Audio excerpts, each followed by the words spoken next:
Well, that's one reason why it costs so much to build a motorway.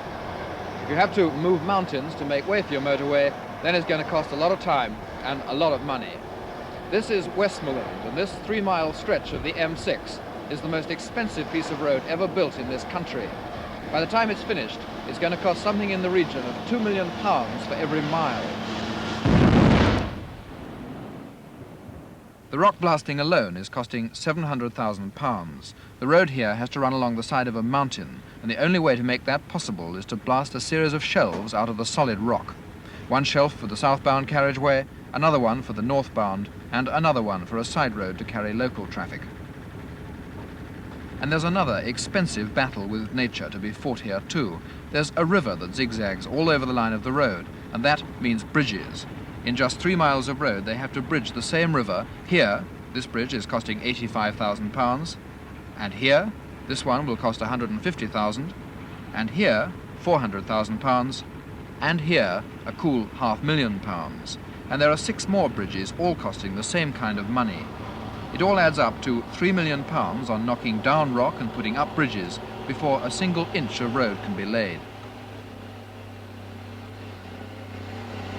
And then the spending really begins. You need muscle and you need machines. The muscle isn't cheap. The men can work for 12 hours a day, 7 days a week, and for that they earn anything around £60 a week or more. And the machines are expensive too. There are dozens of lorries like this one, and they cost £30,000 apiece. Their tyres alone cost £450 each.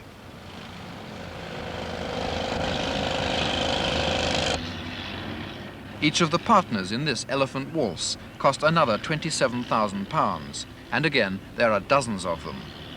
And this more delicate eater is one of a fleet that costs £8,000 apiece.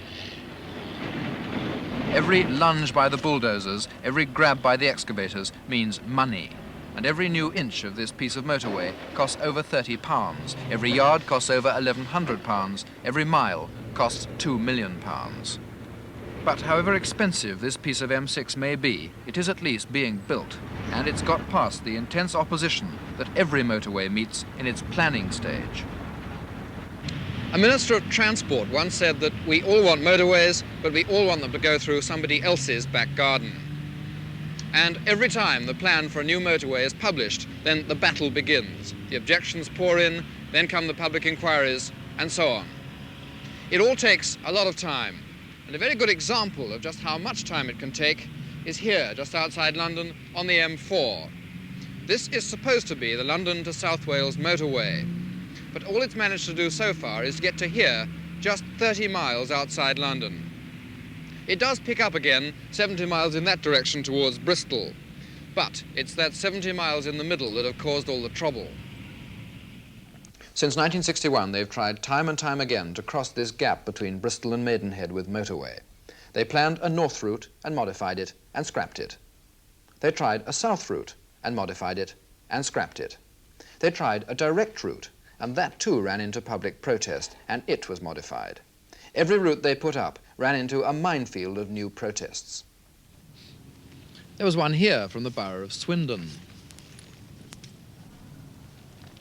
They objected that the motorway was going to spoil this local beauty spot. It's called Coat Water. And so the line of the road was moved, and now it slips past unnoticed and out of sight a few hundred yards away.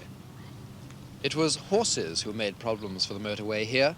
This is Lambourne, and the M4 was due to go right between the racing stables and the Berkshire Downs where the training gallops are. But the trainers objected. They even turned down the idea of a bridge to get their horses across, and once again the motorway had to be moved. Here it was a case of a local landowner who didn't want the view from his home, Ockwells Manor, sliced through by the motorway.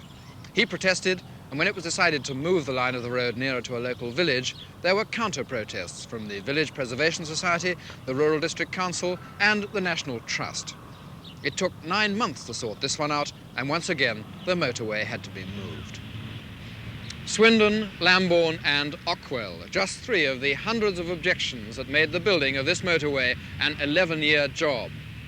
Now the final plan has been settled, or at least we hope it has, but even at this moment there are still 2 public inquiries going on at Reading. This motorway could have been built in just 2 years, but it took another 9 years to get all the people concerned to agree on where to build it.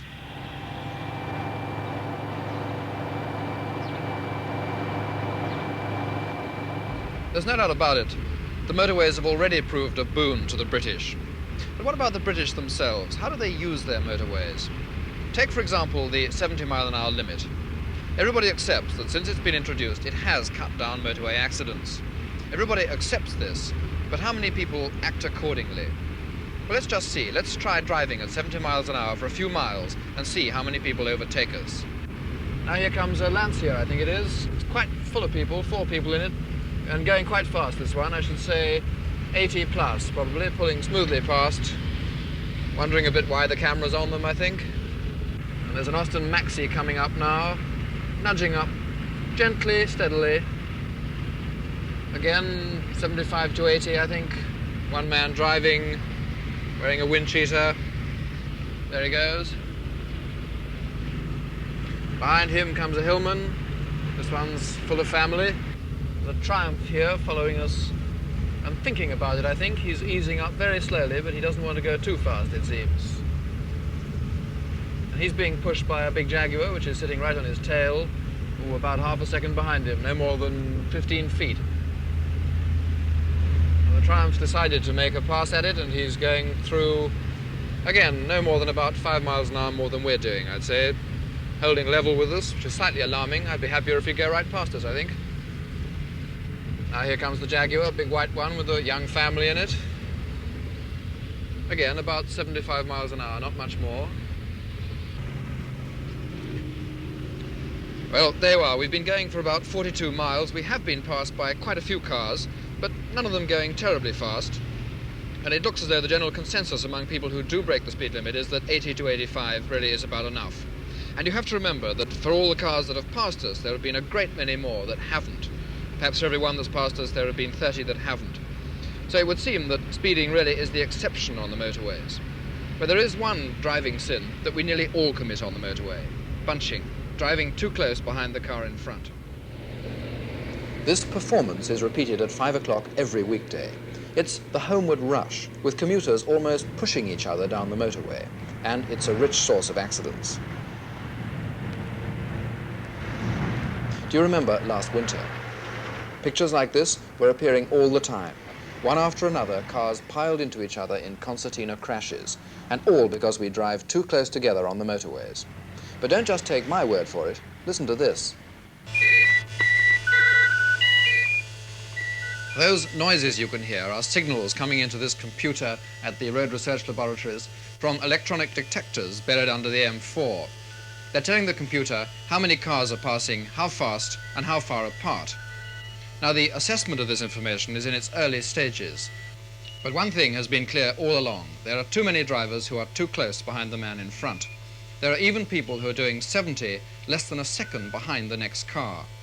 Now, if you're doing that, and that car runs into a multiple collision, then you won't even get time to put your brakes on before you're in it too.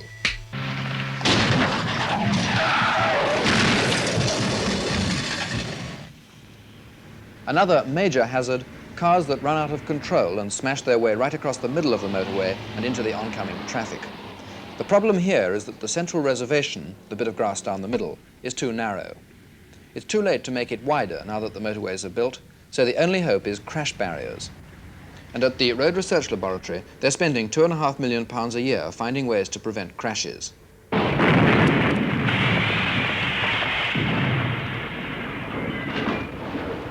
They've tried all sorts of barriers under all sorts of conditions, and now they've come up with the barrier that stands the best chance of keeping the northbound traffic on the northbound carriageway and the southbound traffic on the other one. And here it actually is in use on the M1. It's a very good barrier. But of course, if everybody who drove on the motorways could always keep their cars in complete control, then you wouldn't need barriers like that. But if you're driving fast and something goes wrong, then it's all too easy to lose control.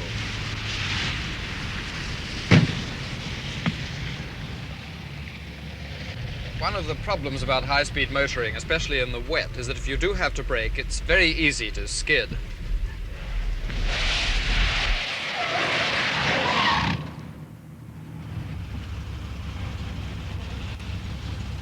Well, that's what happens with conventional systems of brakes. They lock and they cause a skid like that. But now they have invented a form of brakes that never lock under any circumstances. The same driving conditions, the same speed, the same obstacle, the same type of car. But this one has the non-locking brake system, and watch the difference. On an ideal motorway, cars would be so well guided that they'd never get into situations where they needed to brake suddenly. And on 14 miles of the busiest motorway in Britain, they are tackling the problem of guidance. This is the M4 where it runs into London. It carries up to 7,000 cars an hour, and yet last month there were only 2 serious accidents here. The reason is this: the most sophisticated road signalling system in the world. A £200,000 installation at the police control centre at Heston gives one man control of the whole stretch of motorway. There are 4 television cameras to tell him what the traffic is doing, and if anything goes wrong, all he has to do is to type out a simple set of instructions, and then his computer takes over the details of diverting the traffic, leaving him free to get on with the job of calling in immediate help.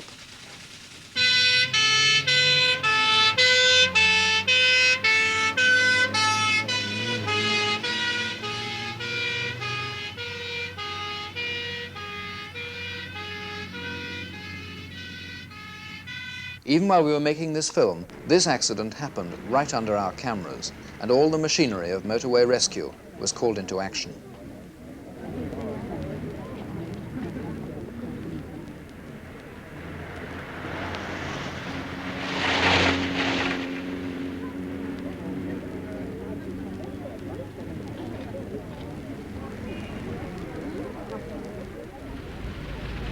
Most accidents wouldn't happen were it not for the failings of one man, the man behind the wheel, the driver. If he was on the ball the whole time, then the accident rate really would be cut. But after 5 hours of driving on a motorway like this, it's really very hard to stay on the ball. The scenery seems so tedious, the bridges are drab, the grass verge goes on forever. Driving on the motorway is very smooth, very easy, but in the end, it really gets rather boring, and you begin to wish that you had a car that just drove itself. Well, now this one does.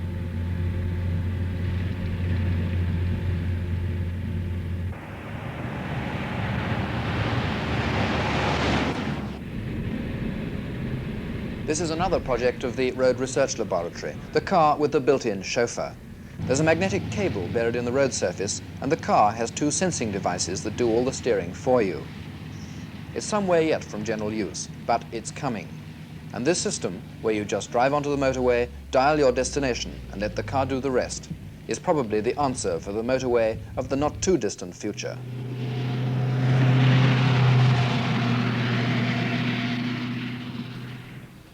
Glasgow is at present undergoing a £260 million facelift to keep traffic moving.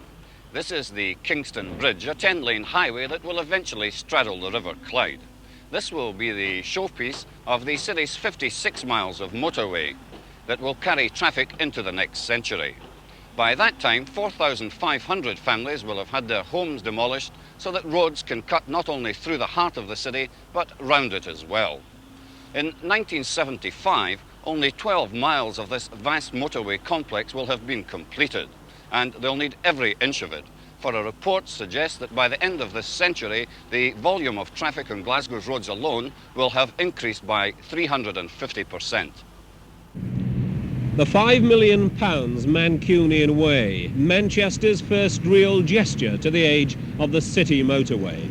Its opening 2 years ago was not the complete answer to the city's east-west traffic problem that many people had hoped it would be. Indeed, it created a new bottleneck at one end of the way. And now the city is having to spend £250,000 siphoning off some of the 44,000 cars an hour which use the way at peak times. So far, 2 major motorway projects in 2 years. In the next 4 years, another 4 to come. London's answer is 3 circular motorways with others linked to them. It's supposed to be completed in 20 years, but there's a big row over it. The Greater London Council says it'll cost £1,100 million. Its critics say 2,000 million. The council says it'll destroy 20,000 houses. The critics say 60,000, and it'll mean 1 million people living within 200 yards of a motorway. but so far they've built only 7 miles of the 330 planned. It used to be a joke, really. Leeds leads the way, people said, when things went wrong. When the roads got blocked, the buses broke down, whenever the city's great organization machinery ground to a halt. It's easy to see where the irony came from, I suppose. It's not exactly the most inspiring of places at first glance. But nobody's laughing now, because for once, it looks as though the old saying is true. It looks as though Leeds really does lead the way. This is a city that's taken the Buchanan report to heart. A city with the same problems as every major city in this country. Like the rest, it's out of date. It was built to meet the needs of a different age. Like the rest, it needs to renew great sections of its urban areas, which are crumbling to pieces. And like the rest, it must somehow learn to live with the motor car.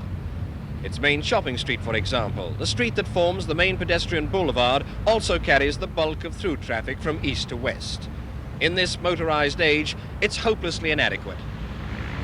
But what makes Leeds unusual is that instead of having a whole series of individual plans for individual problems, they brought them all together, the lot. Public transport, environment, new roads, the whole works integrated into one central policy.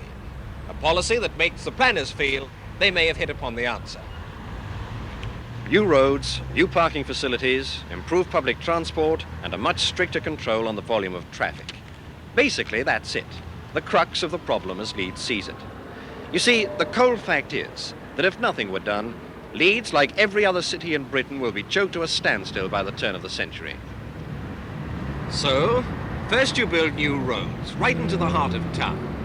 But having done that, you then try to persuade drivers that unless they have important business in the city centre, it's more convenient to leave their cars at home. And you can do it with this, the old parking meter, the blight of the motorist. It's not just a case of bloody-mindedness on the part of the local council, it's a deliberate attempt. Here in Leeds, they're not trying to ban cars, merely control them. There'll still be a fair number of parking spaces in the centre, but a lot of them will be only short-term. Whereas outside the main business area, there'll be car parks all over the place. The idea is to persuade the ordinary commuter that it's better to leave his car out and get the bus in. Leeds has pinned its faith in its salvation on its buses. The Fastaway services, non-stop express runs between the suburbs and the city centre. Already they've proved a spectacular success. One service alone carries 11,000 people every rush period, which means that in terms of fares taken, the system is more than paying its way. The department also has 3 closed-circuit television cameras trained on crowds at bus stops. In an operations room inside the transport centre, controllers can see at a glance the traffic situation and the passenger situation. Each bus is fitted with a 2-way radio, so that the men at base can keep in constant touch with those actually on the road. They can see where the build-ups and hold-ups are, and if necessary, they can even reroute buses to take care of excessive demands, so that passengers need never queue for more than a few minutes at a time. Control to Tango. Yes, message received and understood. Bus 708 coming to you immediately. It's also hoped that by 1981 they'll be operating a minibus service to whisk shoppers from one part of the central area to another. In fact, certain sections of the centre will be closed to traffic entirely. They'll be there strictly for the use of pedestrians. You see, there's something for everyone in the Leeds plan. We've got to look ahead.